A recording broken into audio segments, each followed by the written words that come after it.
Eden.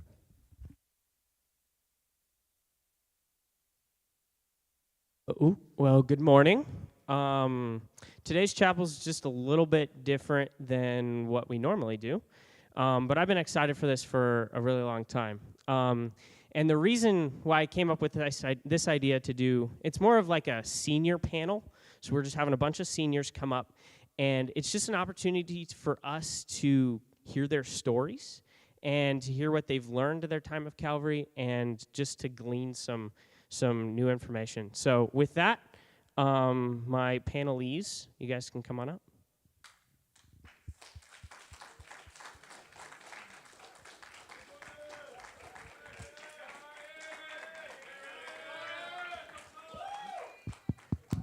Oh, yeah.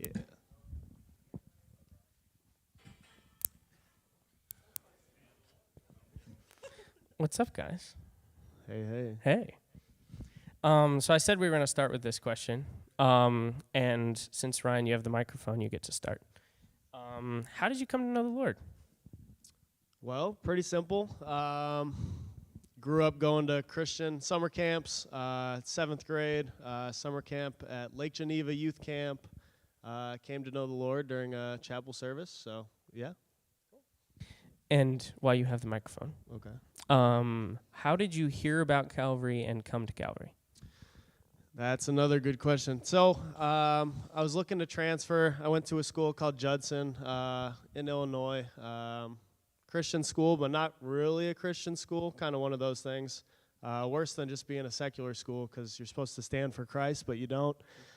So looked for a Bible school, came across Emmaus, and then saw Calvary, visited both, decided on coming to Calvary. So yeah. Jordan. Hey guys. Hi, Jordan. I came to know the Lord in Kingston, Jamaica at my home church. Soccer was a very big idol for me. And I played it for my church for about 5 years without going on a Sunday morning. I was 16 when we had an annual chapel service, kind of like a crusade. And it was like Sunday to Saturday. I wasted the entire week.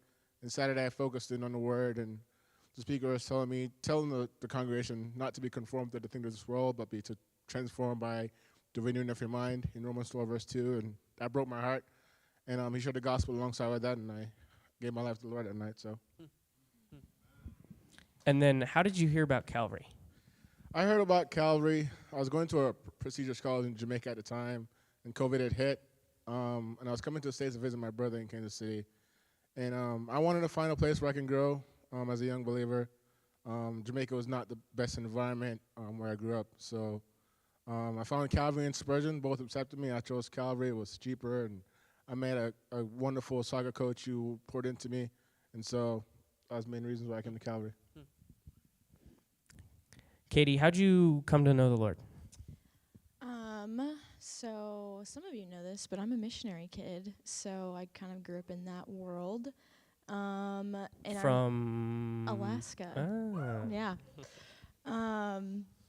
Yeah, so I actually accepted the Lord when I was really, really young, but I did that because I didn't want to go to hell. So, it's convenient. But later on in life, I solidified my faith through just different hardships that, we all encounter in life. And honestly, coming to Calvary is what probably solidified it the most. So. And then how and why did you come to Calvary? So actually, my dad went here back, I don't even know, in the 90s, I think. And that's how I heard about it, but he was never, super vocal, you should go there. I actually wanted to go to school where my mom went, ironically. And then I was dead set on going to Moody in Chicago. Shout out Ryan, I guess. And then my brother also went here, and he was like, why would you go to Chicago? You hate the city. You should check out Calvary. It's so much better. Come to another city. Yeah. So I did. I met, actually back then, Coach Teresa was the women's basketball coach, and I actually signed with her, and that's why I came. So, yeah. Beja, how'd you come to know the Lord, and why'd you come to Calvary? So I came to know the Lord. I grew up in a Christian home. and had the privilege of going to a Christian school. But it wasn't until I think I was in the 5th grade, and I had just come home from church with my mom sometime in December, and I was talking to my mom about how I felt like there was just something missing, some sort of a hole in my heart or something, and she was like, well, do you have a relationship with God? And I was like, good question. and I told her, I said, I don't think I do. And so she said, well, this is what a relationship with God would look like. And so we walked through, we kind of talked about it, and I said, I want that. And so we knelt that day by the couch. Dad came in the room later, and we prayed, and I accepted Christ as my Savior. And so, yeah. And then I came to Calvary. Calvary I think the reason I came to Calvary was there was a friend of mine who I knew from church, and I used to play volleyball against her. She actually went here. Her name is Anna Holloway. And we used to actually be rivals for volleyball. And I saw her sign. She was like a year or two older than me. I saw her sign for Calvary to play both basketball and volleyball. And I was like, wow, Calvary sounds such an interesting school. Originally, my idea was to actually go to Baker University or Emporia State. I had full rights to go there for volleyball. And I tore my ACL my junior year, so I wasn't able to do that. College coaches that are bigger league don't really take injured athletes, especially that close to your freshman year of collegiate sports. So I came to Calvary because I met Dean Josh, and I really just fell in love with the community that we have here, and met some really cool people. I saw Luke's Voces, which was our old music group that we used to have here, and just fell in love with the music department, and Dr. Ron kind of helped with that too. So, Jordan, I want to follow up with you a little bit. You came from Jamaica, and then you came to Calvary. So you not only had the switch from two different cultures, but then you came to Kansas City, which is a completely different culture. What was that switch like, and how did you navigate it? So initially when I got to the States, a very big thing I knew about Americans is just like sarcasm. Like I would never understand it at first. I'd get on a soccer field and some guy's like, yo, you suck. Like you don't know what you're doing. And like, I'm just like, why is everybody here so mean? It's like, people not like me here, or what's the problem? So that was a very big obstacle in my freshman year. And in Kansas City, the weather is just so odd. Yeah. Luckily I got used to it now, and I don't get to go to the beach anymore like I want to.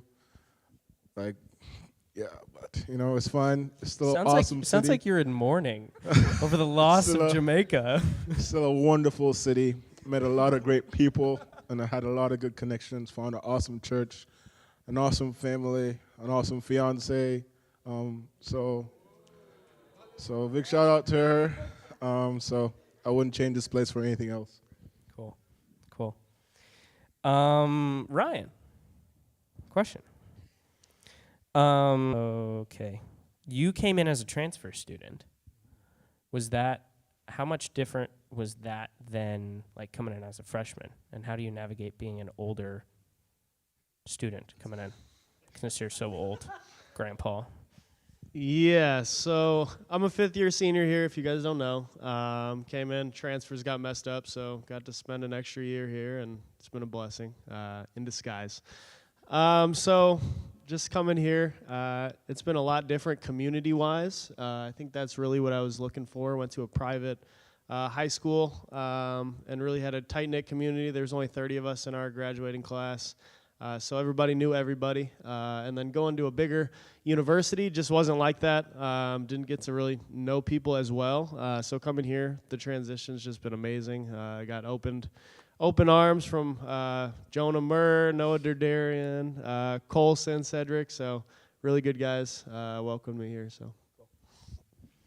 Katie, one question for you. Random question that I'm pulling off of my list. What's your favorite class and why? What has been your favorite class and why? So a fun fact about me, I changed my major and my minor twice. So I've taken a variety of classes. I would say my top two are the emotional intelligence class that you can take from Dr. Washington. If you're not in the business department, take it as an elective. It's very, very good. And then sports psychology. What do you study in sports psychology? The psychology of sports. No way. You kind of just, it's been a few years, but ultimately, like, you're understanding, like, the mind of the athlete and how to overcome a lot of obstacles. And as an athlete, that's really helpful, so, yeah. Sounds good. Beja, how have you balanced school, work, life, and sports? All of them. That is such an interesting question.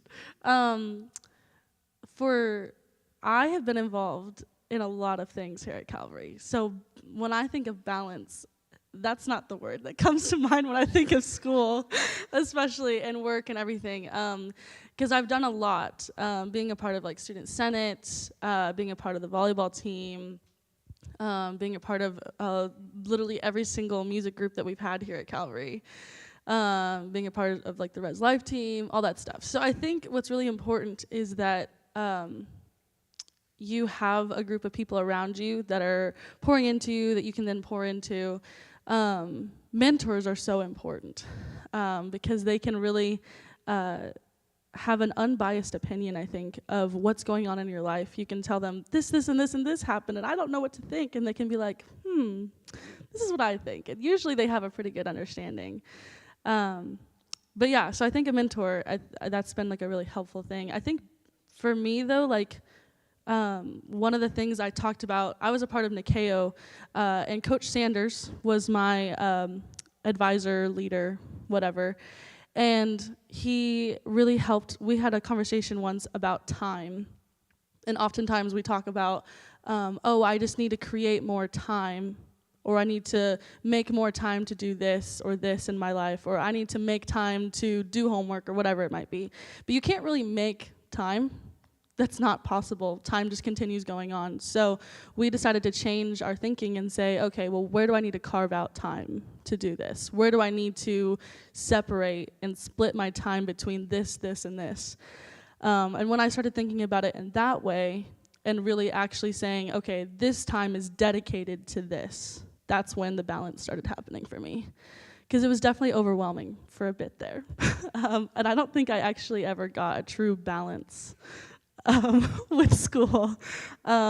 Something always tends to kind of suffer, whether that was my friendships or my schoolwork, or maybe even just one of the groups, one of the things I was a part of. So that's good. Carving out time is good. Jordan, you, for a while, for the last couple of years, you've worked full-time jobs. And so how do you do school and full-time job and fiance at the same time? It's a lot. Especially when you have like friendships to. So it's not just school and work and like engagements, like friendships, people to pour in, people to serve. Being on the Res Life team. Yeah, and RDL. RDL. I think one thing that required me a lot is just to be dead to myself and willing to serve others, allowing myself to decrease and allowing the Lord to use me as a vessel for His people. It gets tough. Like many times I just wanted to just, like, why am I doing this? But I have a responsibility to serve. I have a responsibility to provide and pay tuition. Make no excuses on the financial end, just to work hard and And while I'm working full time, I'm using opportunities to show people that I'm working for the Lord and not for men. And I'm here at school, just grinding out the late nights, 2:30 in the morning, 3:30 in the morning, getting assignments done. Writing papers, a big thing I found helpful. Like if I have a 10-page paper, I write 2 pages a day up to the due date instead of like cranking out 10 pages in an hour. I found it more effective to just do it in increments and like try to remember where I was at in the paper and come back to it. And it's difficult, but it's definitely attainable. And yeah, that's pretty much what it is. Yeah. Ryan, you are last year you were captain of a basketball team, yeah. So how do you balance the leadership that you have on the basketball team and then the leadership that you have on the Res Life team and then just living your normal life? Yeah, so it's not as hard as it seems, or maybe it doesn't seem hard, but it kind of just comes naturally. I mean, just trying to treat others the right way and just encourage them. That's kind of been my leadership style. So yeah, encouragement. Since that was short, we'll ask you another one. Oh,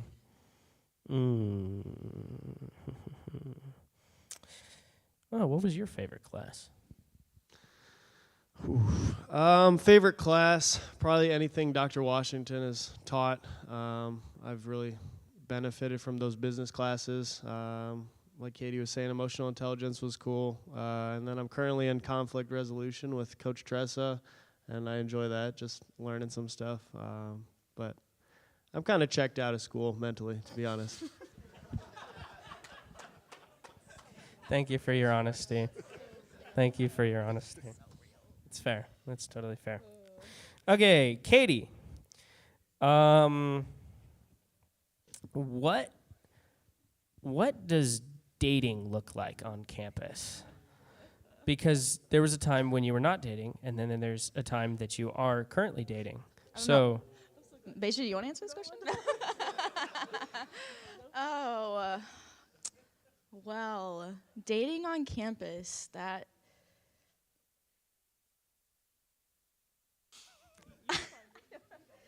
It's unique. You're being watched all the time, whether it's physical eyes or digital eyes. There are cameras everywhere, which is good. I think, as a plus, that helps set healthy boundaries. But, dating on campus is... Yeah, I don't really know what else to say. It's just unique. I know we have a unique blend of relationships up here as well. So I'll talk to you about not dating on campus. Is very there's pros and cons. Like there's pros and cons to everything. I've battled a lot of loneliness in my life, and so having a relationship is nice for that. But there's things that if I was to talk to my single self again, I would just say not to take it for granted.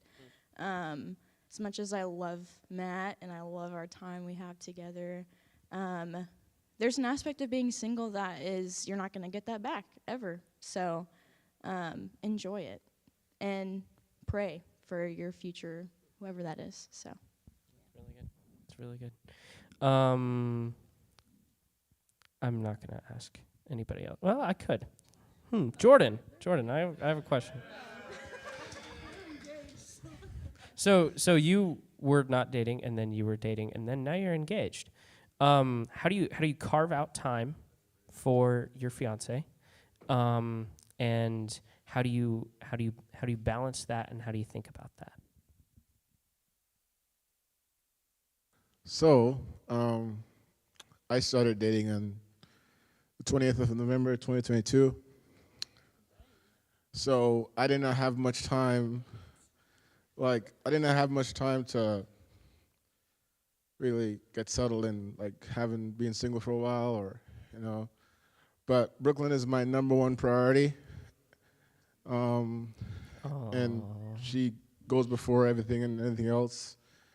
And so carving out time means just like planning an immediate date, planning something special, a surprise, being totally selfless, willing to love her unconditionally.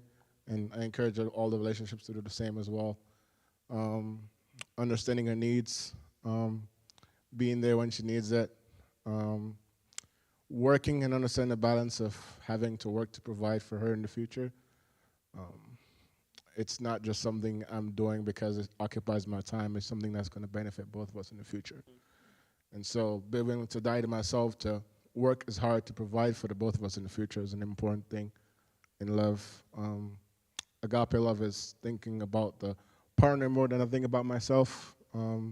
So I'll give more of my time to like working and serving her, and thinking less about the time I spend alone, because that's how relationships are.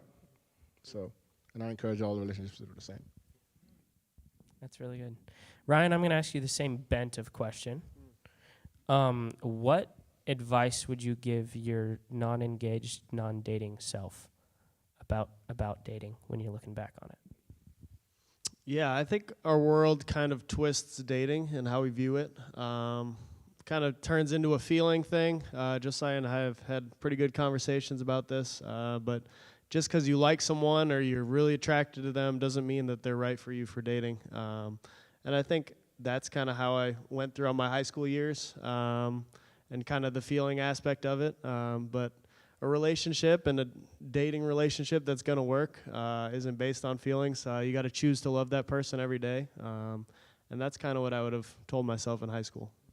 That's really, really good. Beja.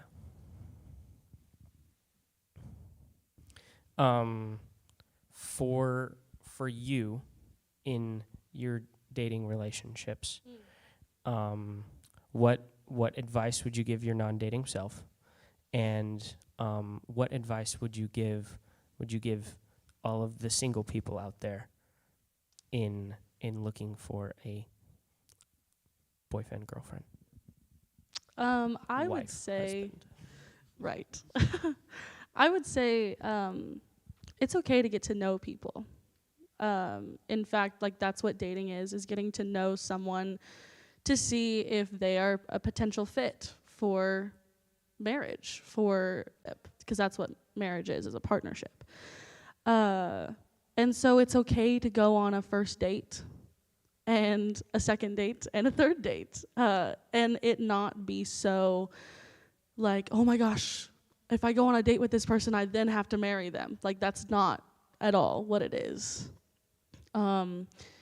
To go on a date is to get to know somebody, to see their heart, to see what God has been doing in and through their life, and to see if where God has them aligns with where God has you. So I would definitely give that advice to you and to my younger self, that you don't have to put so much pressure on dating. We joke about how Calvary is Calvary Bridal College, but we just put so much pressure on it. And there doesn't need to be pressure on dating, because God will put the right person in your life, and He will make it happen for you. You don't have to force it to happen. But also, listen to God. Don't ignore the signs. Definitely listen to God and what He would have for you.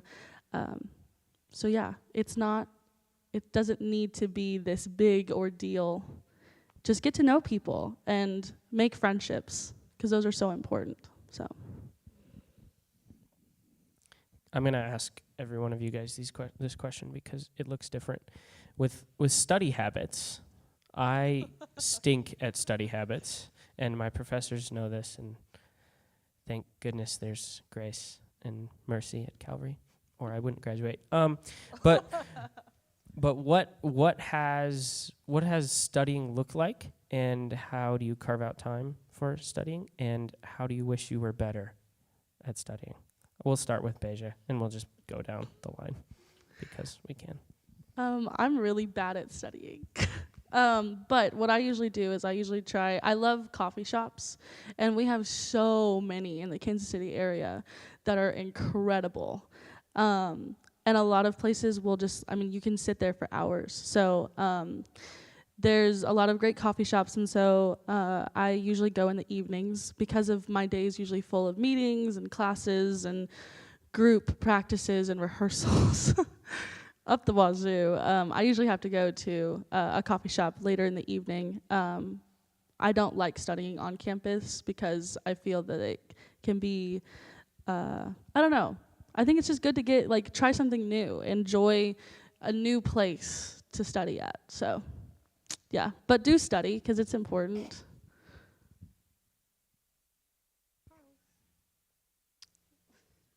Katie, What was the question? I'm sorry. study habits. What? I told you not to ask me this question. I'm sorry, but I did because it's good. I don't know. You can skip it if you don't want. No, it's okay. I'm also really bad at it. But I'm graduating, so I did something right. Basically, I'm sorry. Just you get in what you get out. You get what you put in. That's what I'm trying to say. So if you want to graduate, if you want to succeed in your classes, you need to put the work in. And even if you're bad at it, you still have to put the work in. So I would just say, I just stopped making excuses for myself. And sometimes that's an impending due date, and I don't actually have an excuse anymore. So, but yeah, as long as I get my work done and I learn something. There you go. Yeah. Probably don't take my advice, but. Jordan, what do your study habits look like? Study habits is being willing to. I suck at studying. I don't have time for it, to be honest with you. I just been playing simple. Freshman year, I was a studio student, but that's because I didn't have much responsibilities my freshman year. I've had my nose in a little bit of every activity, most activities in Calvary a little bit, and so that takes a lot of time. And the best time to study is at night for me. Like when I have time to read the Bible, I might read a few pages and books I have to study. I've been kind of doing most of my assignments based off try to knowledge and what the classes, watching the lectures. And when I actually have to study, I'll be willing to just lock myself in my room. I study in the dark with just a desk light on. I just find it just more locked in that way. And I put on study music on YouTube. I highly suggest it. And be willing to hang up on Charles and Joey when they call you. Just like... That's really important. Yeah, that's huge. We're willing to say no to them when they call you at the most awkward Good, times. healthy boundaries. And so we like to see it. Yeah, very important. Ryan, what does studying look like for you? And if you suck at studying, that's okay. Yeah, I wouldn't say I suck at studying like the other three. Just to add some diversity here. I don't have much of a workload right now, class-wise, but I've really been using the library lately, pretty much in there every day. Just working on my online business that I've been going hard at. So I would just say take advantage of the library. Even just having that peace and quiet or just that area to work kind of encourages your work speed and focus. So I would take advantage of that. We're gonna skip over to Katie. We have maybe probably 5-10 more minutes maybe.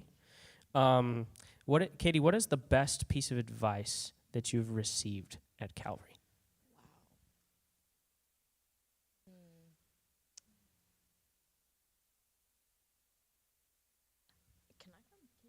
Yeah, Jordan. I need to think about that. Jordan, what's the best piece of advice you've gotten at Calvary? I was very excited about this question. Big shout out to Demetrius White Thomas. Amen. Clap up for Demetrius one time. When I moved onto campus and I learned I was going to be RD, Amish told me to be willing to meet people where they're at. And I found that was so important because if you're going to serve somebody, you got to know how to serve them. Not everyone would like to be served the same way.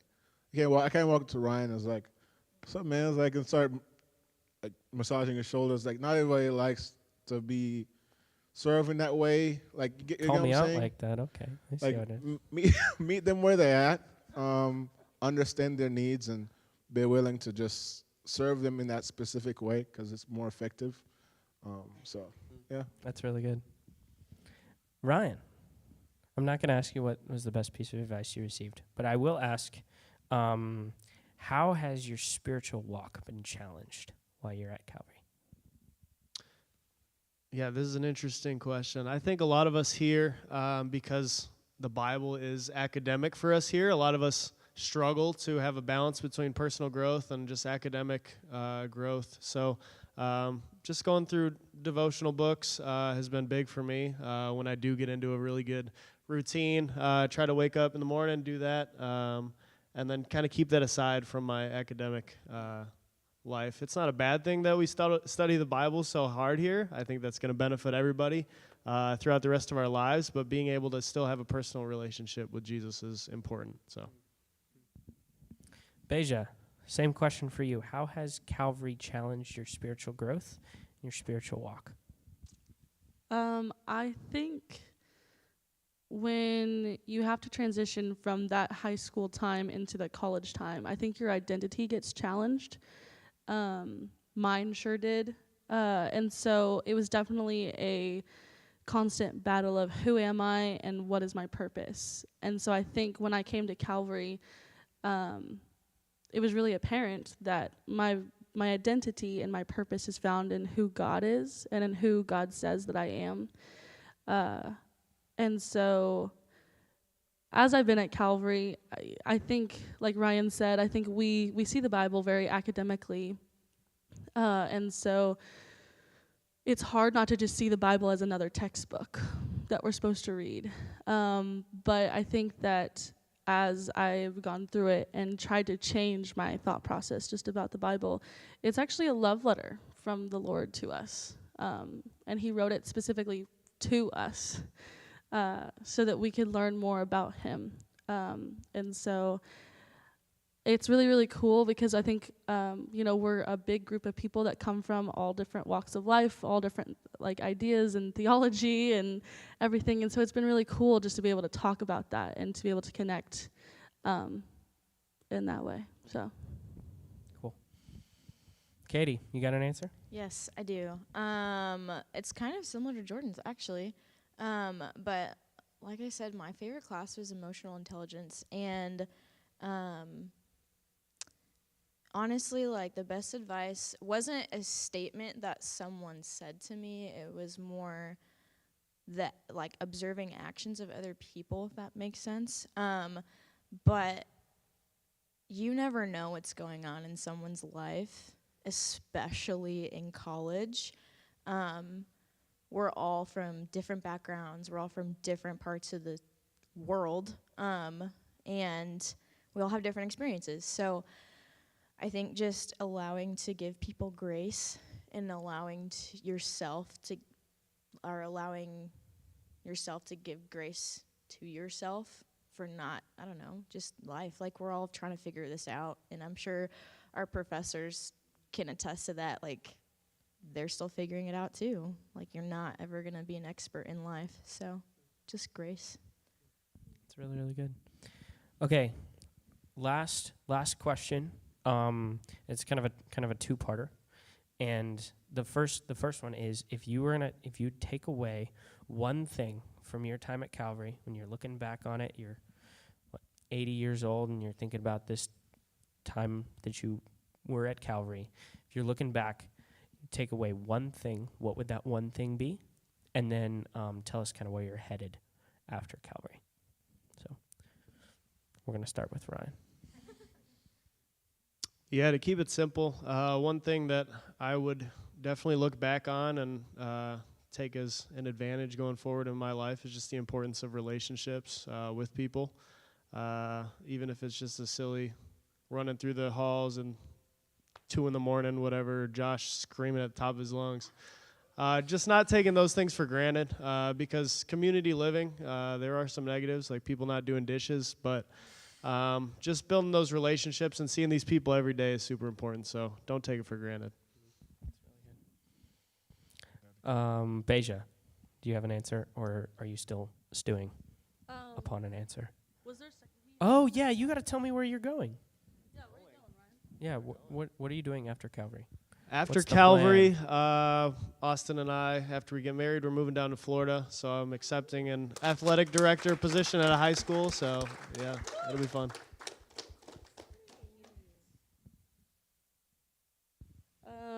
Yeah, so something I would take away, I think same would be relationships, honestly. Late night drives, late night talks, hanging out with friends, just making those connections. There's lots of funny stories that I could probably tell you. Using some grace minutes. Yeah, no, I think definitely relationships with people, those are just so, so important. And I've met some of my lifelong friends here who unfortunately are moving away. But that's okay because I'm still going to be connected to them, and I just can't wait to see what God would have for us. And then where am I going? So I'm staying in the Kansas City area, actually, and it's my goal to be teaching music this next year. I have 3 possible high schools that I'm looking at currently and waiting to hear back from. So we'll see what that's going to look like. I may be a worship leader as well on top of all of that. So we'll see, but definitely music. And then I'll be here actually helping assistant coach with JoJo Wilkes for the volleyball team. So.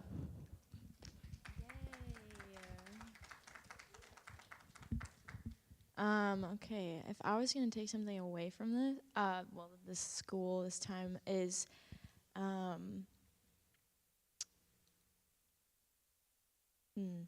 allowing yourself to spend time with other people. I mean, I hate to be a broken record, but that's truly like what it's about. And there's been nights where I'm like, oh, I should probably do homework, or I have so many other things to do. But if a friend calls and is like, hey, I really need to talk, or I really need to spend time with somebody, at the end of the day, what's more important? So I think just having a heart for other people, that's grown a lot for me. So, and then after I graduate, I also will be staying in the Kansas City area. I work 2 jobs, and I am stepping into a new role at one of them. And yeah, so that's kind of it. It's pretty boring, but also exciting.